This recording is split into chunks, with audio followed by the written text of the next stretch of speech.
Los usuarios de la red de transporte de pasajeros de la Ciudad de México podrán pagar el costo de sus pasajes con la tarjeta multimodal de la capital.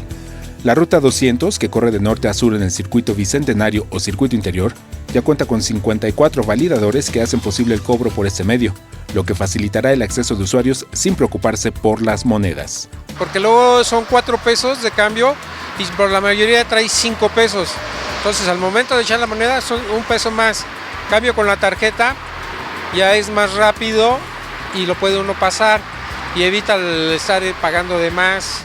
Con la instalación de validadores en las unidades de RTP, este sistema de transporte se suma al método de pago de movilidad integrada del Gobierno de la Ciudad de México y facilita a los usuarios los traslados entre diversos sistemas de transporte. La integración será gradual y por el momento se mantendrán las alcancías en las unidades adaptadas hasta que los usuarios se familiaricen con el sistema de prepago. Los primeros días estaban confusos porque todavía no sabían bien cómo iba a ser el sistema, pero conforme va pasando ahorita el tiempo ya lo están aceptando, ya de hecho traen o su tarjeta o su dinero a la mano para cualquiera de las dos formas de cobro. Bastante bien, como que agiliza uno para que ya no tenga andar trayendo dinero, cuesta, está bien.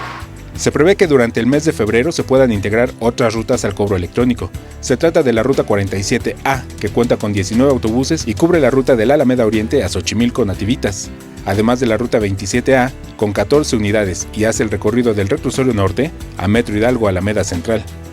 Imágenes, Javier Martínez, información y voz, Alberto Álvarez Santana, 21 Noticias.